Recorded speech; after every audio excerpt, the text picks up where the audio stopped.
Tom has asked me to say a little about the very valuable work that ZANE is doing here in Zimbabwe. As you'll know if you're following the international news reports, the situation is extremely tough for many in this country, which has seen repeated economic and political crises in the past 20 years.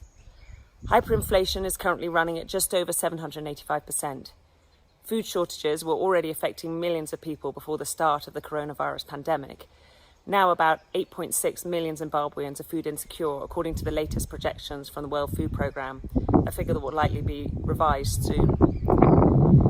With drought, rising prices and the wider fallout from coronavirus, many here are struggling to put food on the table.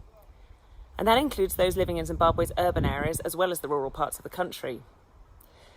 The £35.4 million package of support the UK provided to Zimbabwe specifically for coronavirus was larger than that given by any other country. It went direct to health workers and communities through our UN partners. It did not go through the government of Zimbabwe. This funding is part of our overall UK aid package of £140 million to Zimbabwe this year. As part of that, we are providing food aid and cash transfers through our partners to more than 500,000 people. In these increasingly difficult times, the need for ZANE's hugely important work supporting elderly pensioners and many others is greater than ever. I'm so inspired by the work ZANE has already done for some years now in Zimbabwe, helping destitute and hungry pensioners and other vulnerable communities. Among those ZANE helps are a number of elderly British citizens, as well as Zimbabweans and citizens of other countries who are also resident here. I'm going to mention here ZANE's work supporting World War II and Commonwealth veterans and their widows and widowers, helping them access food and essential medical care. Last year I was fortunate enough to meet some of these veterans, and it really does make a difference in their lives.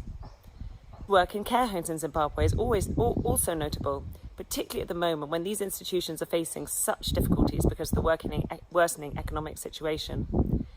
We ourselves are providing some financial support to care homes in Zimbabwe through ZANE to help these homes be better equipped to tackle the risk of coronavirus. Tom is a real inspiration, and I was lucky before coronavirus hit to be able to sit down with him and his wife and hear about the marathon walk from Canterbury to Oxford last year to raise funds for ZANE.